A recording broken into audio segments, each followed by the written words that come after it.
5 दिन तक बिना गाढ़े या बिना जलाए खुला छोड़ दिया जाए तो उसके शरीर से निकलने वाले दुर्गंध को कोई सहन नहीं कर सकेगा तथा उस मृत सड़न युक्त शरीर में असंख्यों कीड़े भी पैदा हो जाते हैं।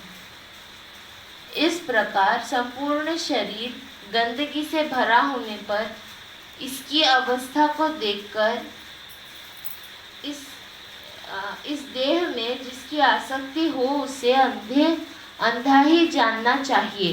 तो वो अंधे नहीं है जो आंखों से देख नहीं पा रहे हैं, अंधे तो वो है कि जो इतना घृणित, इतना विकारी, जिसका कि मल बाहर निकालाने पर चारों ओर दुर्गंध फैला रहा है, जिसके गुदा द्वार से जो पवन निकलता है वो भी असहनीय होता है। शरीर के अंदर भी पसीने में भी इतनी गंदगी है कि पास वाला सहन नहीं कर पाता है। और शरीर के अंदर अगर 5 दिन प्राण निकलने के बाद 5 दिन 10 दिन रख दो तो असंख्य कीड़े पैदा हो जाते हैं। और शरीर के अंदर भी ऐसे कितने छोटे छोटे कीटाणु, क्रोमोसोम या और बैक्टीरिया क्या क्या है। तो ये शरीर गंदगी का पिटारा भंडार है। तो कितने प्यारे प्यारे फल, स्वादिष्ट मिष्टान खाए जाते हैं, लेकिन 36 घंटे या 48 घंटे के बाद वो बाहर जब आता है तो अपना ही वो खाया हुआ भोजन जो बाहर आता है 36-48 घंटे के बाद में, उधर देखने को भी इच्छा नहीं, उसे छूने को भी इच्छा नहीं। अगर छूना पड़ता है तो मिट्टी से या साबुन से रगड़ रगड़ कर इन हाथों को साफ किया जाता है। ये इतनी गंदगी कहाँ से आई? विचारो, किसने बनाया था? ये फल कितने सुंदर थे, इनको तुमने तोड़ा झाड़ से, मिठाइयाँ कितनी सुंदर थी, खरीदा दुकान से और पेट में अंदर डाल लिया। लेकिन तुम्हारा ही डाला हुआ भोजन जब तुम्हारे ही मल द्वार से बाहर आता है तो उसे तुम देखना, छूना भी पसंद नहीं करते। टेस्ट करोगे अपने मूत्र को तो लूनिया लूनिया टेस्ट लगेगा। तुमने शरबत पिया था, रस पिया था, जूस पिया था, चाहे वो आम का हो, अंगूर का हो कि संतरे का हो कि, और तुमने, लेकिन जब टेस्ट करोगे मूत्र द्वार से जब निकलेगा तो तुम्हें नमकीन लूण वाला खारा खारा मिलेगा। इतनी मिठाइयाँ प्यारी प्यारी तुमने मीठे फल खाए, लेकिन मल द्वार से जब उसको तुम निकलने पर टेस्ट करोगे तो कड़वा। रसगुल्ला खाया, हलवा खाया, गुलाब जामुन खाया, लेकिन वो जब मल द्वार से बाहर आता है तो कड़वा। ये कैसे कड़वा? तुम्हारे अंदर देखो क्या योग्यता, प्रकृति की योग्यता देखो, कितने मीठे फल बनाए हैं, कितने प्रकार के, और तुम्हारे अंदर संपर्क में आ जाने से ऐसी अवस्था।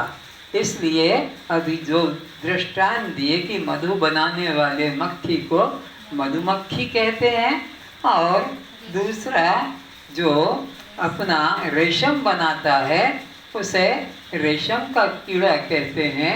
और ये जीव तो इतनी अच्छे अच्छे स्वादिष्ट पदार्थ को ग्रहण करके जो बनाता है, तो ये काय का कीड़ा है? बोलो, टट्टी का कीड़ा। तो ये मनुष्य टट्टी का कीड़ा है। कब? जब ये आत्म तत्व को नहीं जानता और खाली अपने विषय भोगों में ही प्रीति करता है। तो इसके द्वारा कोई नूतन वस्तु, हर चीज का उपयोग है, मरे हुए पशु का भी उपयोग है, मरे पशु के चमड़े का भी उपयोग है, मरे पशु की हड्डियों का भी उपयोग है। और इसी प्रकार के संसार में हर एक का उपयोग है, किंतु मनुष्य ऐसा है, इसके शरीर का न तो टट्टी का कोई लेपन करना घर में चाहेगा, न उसके मूत्र का कोई, गाय का मूत्र पान आराम से करते हैं, पवित्र मानते हैं। गाय का गोबर भी लेपन करते हैं उस पर।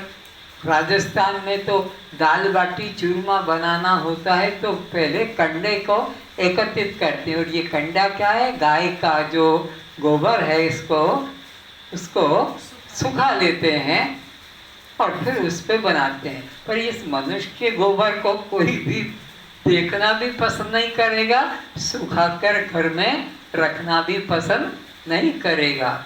इसके नाखून भी देखो काट के दूर फेंके जाते हैं, बाल भी अगर बिस्तर पर कहीं दिख गया तो दूर जाकर फेंका जाता है, थूक भी दूर जाकर फेंका जाता है। इसकी हर चीज आपको अनुपयोगी लगेगी। तो मनुष्य एक ऐसा प्राणी है जिसकी कोई उपयोगिता नहीं ज्ञान के अलावा। अगर ज्ञान नहीं तो यह पशु से भी निकृष्ट है। जब यह अनादि जीव माँ के गर्भ में 7वें महीने में होता है, तब इसे अपने पहले बीत चुके घर परिवार संबंधी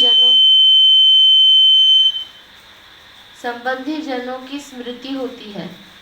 संसार के संबंधी जनों के प्रति मोह करने एवं स्वस्वरूप परमात्मा से विमुख रहने के कारण उसे अपने गत जीवन की ग्लानि पैदा होती है और भगवान से प्रार्थना करता है कि हे प्रभु, मैंने जो पहले भूल की थी उसको अब मैंने पुनः कभी नहीं करूँगा। इस स्वार्थपरायण संबंधों में अहमता ममता करने से जो मेरी दुर्गति हुई है उसे मैंने अच्छी तरह से जान लिया है। फिर भी ठोकर लग जाने पर तो संभल कर चलना चाहिए। लोग कहते हैं कि दूध का जला हुआ छाछ फूंक कर पीता है, लेकिन यह ऐसा है कि इतना जन्म जन्म से कष्ट भोग रहा है, जिस झूठे रिश्ते नाते धन संपत्ति के लिए आज तक भी उससे इसको वैराग्य नहीं हो रहा है, बल्कि और अधिक उसी में प्रीति ममता करके दुख को निमंत्रण कर रहा कि आओ, हम आ रहे हैं, तुम तैयारी से आओ। अगला जन्म हम दुख को पाने के लिए जा रहे हैं। हमने निमंत्रण किया है दुख को कि तुम आओ जल्दी से, हम आ रहे हैं। कैसे है कि इनमें प्रीति करके, इनमें जो प्रीति कर रहे हैं ये अगले जन्म में दुख पाने के लिए हम निमंत्रण दे रहे हैं, क्योंकि इनसे जो हम प्रीति करेंगे इन अनात्म पदार्थों से, संबंधों से, तो दुख ही तो मिलेगा। और क्या मिलेगा? तो हम तो दुख को निमंत्रण दे रहे हैं इन लोगों में प्रीति बढ़ा कर। तो दुख से हम छूटना नहीं चाहते, दुख को ही भोगना चाहते हैं। अगर दुख से छूटना चाहते, कोई एक हाथ उठा दे कि मैं दुख से छूटना चाहता हूँ, तो हाथ दुख से उठा कि हम दुख से छूटना चाहते हैं। पर ये सब झूठे हाथ हैं जो कहते हैं कि हम दुख से छूटना चाहते हैं। अगर सच में तुम दुख से छूटना चाहते हो तो दुखदाई पति को छोड़ दो, दुखदाई पत्नी को छोड़ दो, दुखदाई धन संपत्ति को छोड़ दो। तो उनके लिए तो हम कट के भी गर्दन कटाकर, छुरियां खाकर भी बचाना चाहते हैं। पत्नी को, पति को, पुत्र को कितना व्रत उपवास करते हैं, कितनी प्रार्थना करते हैं, सुख संपत्ति घर आवे कष्ट मिटे। तो ये निमंत्रण कि सुख को दे रहे हो कि दुख को? ये तो दुखदाई है, ये तो सब प्रत्यक्ष में दुख देने वाले दे रहे हैं। और फिर भी उन्हीं को निमंत्रण कर रहे हो, तो आप दुख से छूटना बिल्कुल नहीं चाहते। ये झूठे हाथ उठाए कि हम दुख से छूटना चाहते हैं। गहरी नींद में कोई तुमको दुख देने वाला नहीं है। क्यों? कि वहाँ पर तुमने दुखदाइयों से संपर्क नहीं रखा है। लेकिन नींद टूटने पर दुखदाई से संपर्क जोड़ लेते हो तो सब दुख देने ये वही लोग हैं जो तुम्हें गहरी नींद में नहीं मिलते हैं और जागने पर रोज मिलते हैं। तो जब जागने पे मिलते हैं तो दुख मिलता है, पर गहरी निद्रा में कोई नहीं मिलता तो दुख भी, ये प्रत्यक्ष बात है। तो गहरी नींद में कौन होता है? केवल मैं, केवल मैं। तो वो मैं आनंद रूप है, क्योंकि वहाँ कोई दुख नहीं। और जब नींद टूट गई तो दुख कहाँ से आ गया? ये जो मेरा, ये जो मेरी और ये जो मेरे, ये खड़े हो गए। ये जो फौज खड़ी कर ली है मेरा की, मेरी की और मेरे की, तो ये दुख देने वाले हैं। लेकिन मैं स्वयं तो आनंद घन आत्मा हूँ। आनंद घन, कैसा आनंद घन? जैसे मिश्री रस घन। मिश्री में रस के अलावा कुछ भी मिलावट नहीं। मिठाइयाँ रसमय, गुलाब जामुन, जलेबी, आपके पेड़ा, रबड़ी, खीर, ये क्या है? रसमय, रस में डूब कर होते हैं। लेकिन मिश्री, गुड़, शक्कर, ये रस घन है। इसी प्रकार आत्मा मिश्री की तरह आनंद घन है।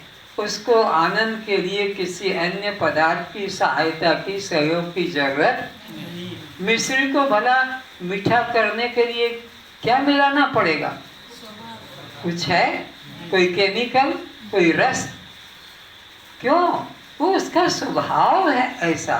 लेकिन मिठाइयाँ तो तब होगी जब उसमें गुड़ या शक्कर या मिश्री जोड़ा जाएगा, तब वो रसमय, रसमय मिठाइयाँ क्या है? रसमय। लेकिन मिश्री क्या है? रस घन।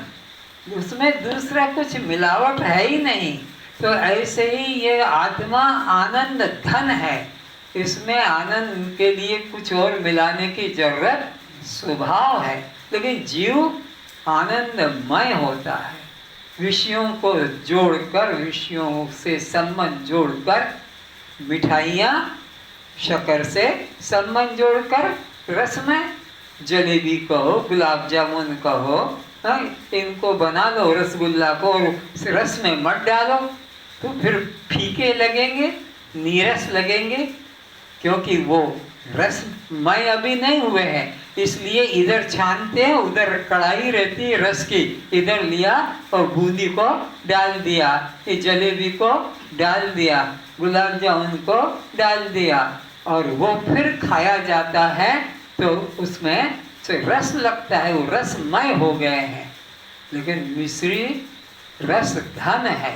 तो ऐसे ही ये जीव शब्द, स्पर्श, रूप, रस और गंध, ये पांच इसको जब मिलते हैं तब ये जीव आनंदमय होता है। और कहते आज बड़ा आनंद आया।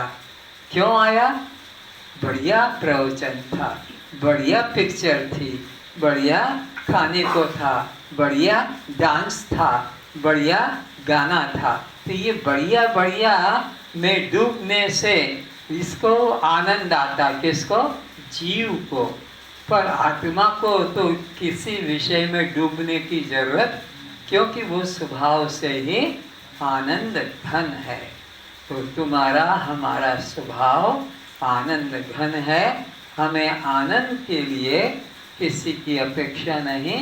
लेकिन ये जो जीवात्मा है, ये विषयों में आसक्ति करके और अपना सुख का अनुभव करता है, और वो पदार्थ दूर हो जाते हैं, नष्ट हो जाते हैं, तो दुख का अनुभव करता है। जीवात्मा अनुकूल पदार्थों को पाकर सुखी होता है, इच्छित पदार्थों को पाकर सुखी होता है, और अनिच्छित पदार्थों को मिलकर दुखी हो जाता है। जो नहीं चाहता और मिल जाता है तो उसको हटाना चाहता है। तो आत्मा अपना आनंद घन स्वभाव है और यह सुख दुख देने वाला अनित्य संसार है। इसलिए भगवान कहते हैं कि इसका तुम त्याग करो और अपने आनंद घन स्वभाव में अचल रहो। अब आप मुझे दया कर इस नरक रूप गर्त से बाहर कर दीजिए। मैं आपसे यह प्रतिज्ञा करता हूँ कि यहाँ से बाहर होने के बाद केवल आपका ही चिंतन भजन करूँगा। तो ये जीवात्मा भगवान से प्रतिज्ञा करता है, क्योंकि बहुत जन्मों का इसको परिवार दिखाई पड़ता है और वो सब कहाँ कहाँ चले जाते हैं सुख भोग कर, इससे सुख लेकर अपना सुख का हिस्सा लेकर, और ये अकेला गर्भ में नरक कुंड में कहो और उल्टा लटका होता है। तो भगवान से प्रार्थना करता है कि बस तुम्हारा भजन करूँगा, मुझे गर्भ से बाहर करो और इस झूठे परिवार के पीछे इस अमूल्य जीवन को नष्ट नहीं करूँगा। भगवान बाहर करते हैं, माया को आदेश देते हैं और ये बाहर आता है तो बाहर आकर रोने लगता है। तो घर वाले खुशियाँ मनाते हैं, ये रोता है, घर वाले खुशी मनाते हैं। तो ऐसी अवस्था को देखकर किसी संत ने कहा, जब तू आया जगत में जग हंसा तू रोए। घर वाले परिवार वालों ने खुशियाँ मनाई, बंदूकें छोड़ी, आतिशबाजियाँ की, नृत्य कराया, ड्रम ढोल बजे, मिठाइयाँ बांटी। जब तू आया और रो रहा था तो ये खुशियाँ मना रहे थे। अब ऐसे करने कर चलो तू हंसे जग रोए। तू अब ऐसा कुछ काम करके इस दुनिया से जा कि तेरे जाने के बाद भी दुनिया वाले याद करते क्या देवता था, अरे क्या देवी थी, ऐसा तेरे याद में रोते रहें। पर ऐसा कर्म करके मत जाना कि लोग कहे अच्छा हुआ मर गया। तो अच्छा साली मर गई, बड़ी लड़ाकू, बड़ी चिड़चिड़ी, बड़ा क्रोधी, बड़ा गुस्सेबाज था, बड़ा दुष्ट था। ऐसा कोई कर्म तुम्हारे द्वारा न हो। तो संत असंत के अलग लक्षण है। संत कैसा होता है, उसके पास बैठो तो तुम्हें शांति देगा, तुम्हें मधुरता का जीवन सिखाएगा, प्रेम में जीवन सिखाएगा, तुमको दुख से मुक्ति दिलाएगा जब जाओ। तो एक संत ऐसे ही थे, जब उनके पास कोई दुखी व्यक्ति जाता तो हंस के ही आता था। तो एक दिन कहा कि देखो भाई, अब कुछ दिन बाद मेरा शरीर छूटेगा, लेकिन तुम कोई रोना मत। बोले इससे कैसे हो सकता है, आप हमारे रोते हुए के आंसू मिटाते हैं, हंसा खुशा के खुशी करके भेजते हैं, आप जाएंगे तो रोना तो आएगा, छाती तो फटेगी। ना ना, ऐसा नहीं करना, मैंने तुमको हमेशा हंसाया है तो तुम मेरे को हंसते हंसते विदा करना। महाराज आप कहते हो हम हाँ भी कर लें, लेकिन वो तो अंदर से निकलेगा, हम कैसे हो करें। तो एक दिन आया कि प्राण छूट गए और लोग उसको शमशान ले जा रहे हैं और रो भी रहे, क्योंकि गुरु बहुत ही प्यारे थे, सबको सुखी करते थे। और जब चिता पर उनको लेटाया और आग लगाई तो अचानक देखा कि सारे के सारे जितने गए थे, गांव के लोग बाहर से भी आए थे, हजारों की भीड़ थी, क्योंकि बहुत ही प्रसिद्ध संत थे। तो वो एकदम जो रोते रोते सब हंसी में बदल गए। क्यों? उस संत ने अपनी लिंगोट में वह फटाके रख लिए थे। उसमें ऐसे वो जो रंगीन रंगीन कलर निकलते हैं, क्या बोलते हैं, क्लास में जलाते हैं, कुंपी। उसके अंदर से अनार जो है फुलझड़ियाँ निकलने लगी। तो लोगों ने कहा अरे अरे जीते जी भी हंसाया और मरते भी हम सबको हंसाते जा रहा है। धन्य हो। अब दूसरे तरफ देखो, जो हर हमेशा मोहल्ले वाले को, गांव वाले को सताता है, मारता है, लूटता है, दुष्ट पने का। सब गांव के लोग उससे थक गए थे, उसके दुराचार दुष्टता से। तो एक दिन उसने मीटिंग कॉल की, तो सब आए डर के मारे। कौन की हिम्मत है जो उसकी मीटिंग में ना जाए? सब गए। बोले देखो भाई, मैंने तुमको बहुत सताया है, गांव वालों को बहुत दुख दिया है, तुम अब मैं जाना चाहता हूँ। हाँ, तो लोगों ने सोचा ये तीर्थ यात्रा के लिए कह रहा होगा, तो हाँ मेरी गाड़ी में आपको चारों धाम की यात्रा करा देता हूँ। बोले नहीं नहीं, मुझे ये इधर कहीं जाना नहीं है। तो कहाँ जाना चाहते हैं? अब मेरी मौत आ रही है। तो अंदर से लोगों ने कहा चलो अच्छा है, लेकिन एक काम करना कि मैंने पाप तो बहुत किया है, सताया है, तो मेरे सर पर मर जाऊं तो खूंटा ठोक देना। लोगों ने कहा कि अच्छी बात है, हम बढ़िया चंदन की लकड़ी का खूंटा बनवाएंगे आपके लिए, आपको अच्छे से खुशी से भेजेंगे। तो लोगों ने चंदन का खूंटा बना के रख लिया, और जब वो मर गया तो उसकी खोपड़ी में घुसा दिया। और जब लेके जाने लगे, राम नाम सत्य है, सत्य बोलो गत्य है, तो चौराहे पर पुलिस ने रोक लिया। ये क्या बात है, ये कौन है इसमें? बोले हमारे गांव के वो हैं, दादा गांव का दादा। तो क्या हो गया? अभी मर गए तो कहाँ ले जा रहे हो जलाने? ये क्या है? नीचे उतारो। उसने कहा खूंटा। उन सब को पकड़ लिया कि तुम लोगों ने इसको मारा है। तो कहा साला जीते जी तो दुख दे गया, मरते भी हमको दुख दे रहा, जेल में डलवा दिया। तो दुष्टों की ऐसी प्रकृति होती है। कितनी बार पानी पियोगे? रखो बोतल को, खेल बना रखा है, कल से बोतल पास से मत लेके बैठना। तो हमको अगरबत्ती बनना है। एक अगरबत्ती जला दो तो पूरे कमरे में सबको सुगंध फैलाती है।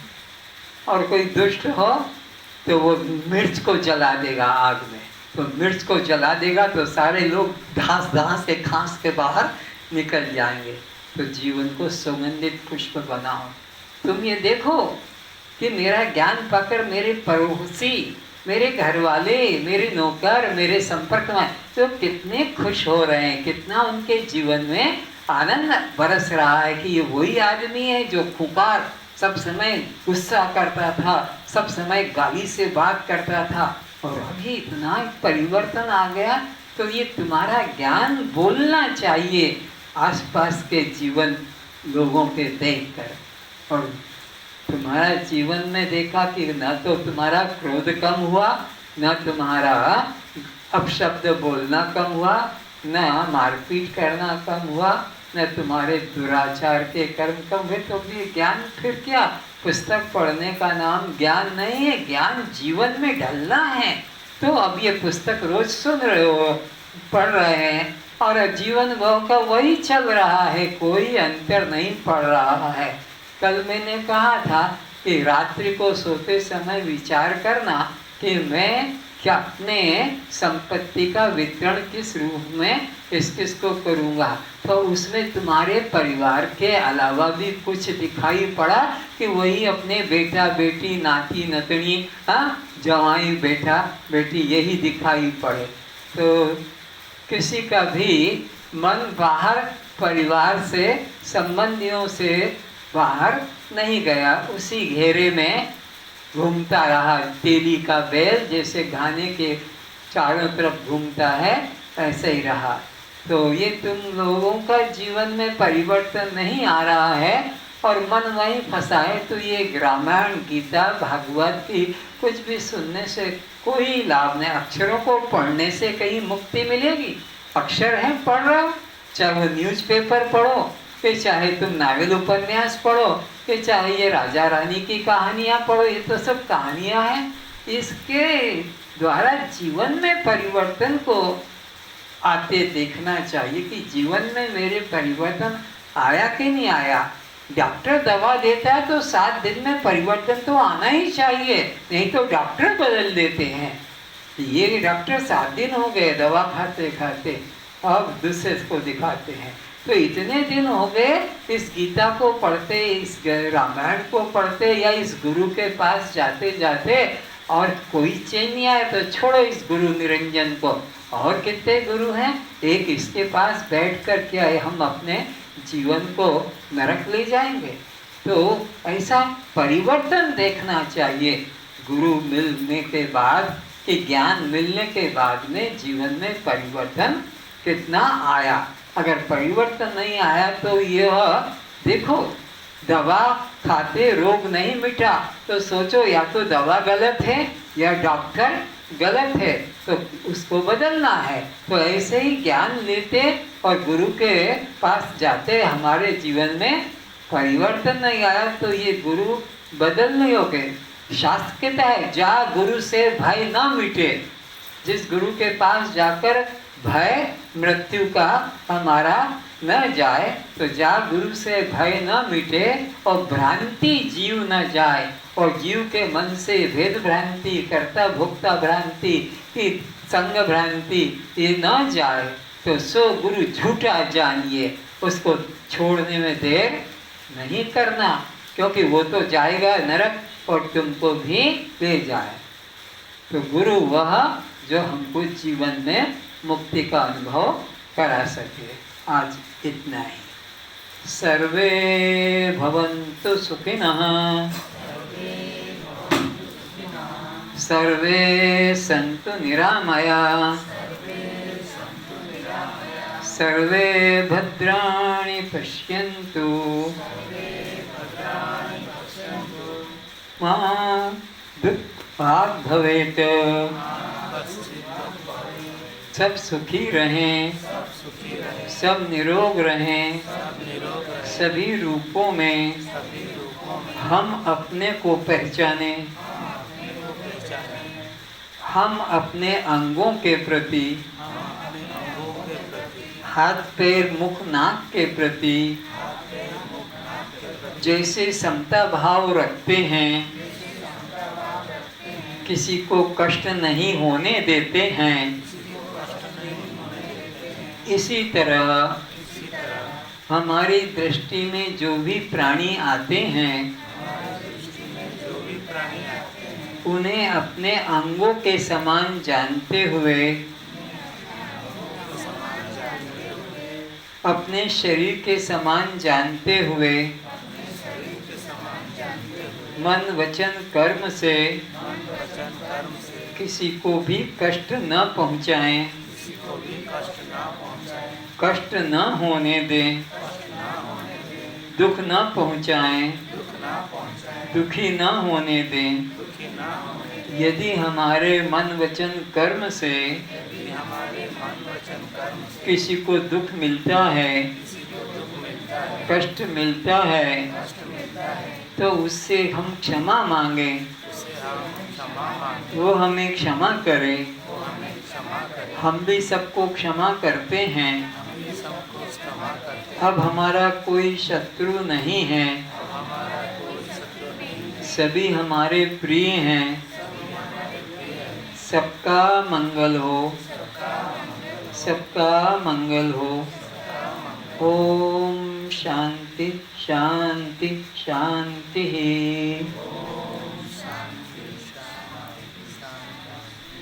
श्रोताओं के रूप में विराजित दिव्य प्रेमियों को, दिव्य आत्माओं को निरंजन प्रणाम करते हैं। गलती के लिए क्षमा करें।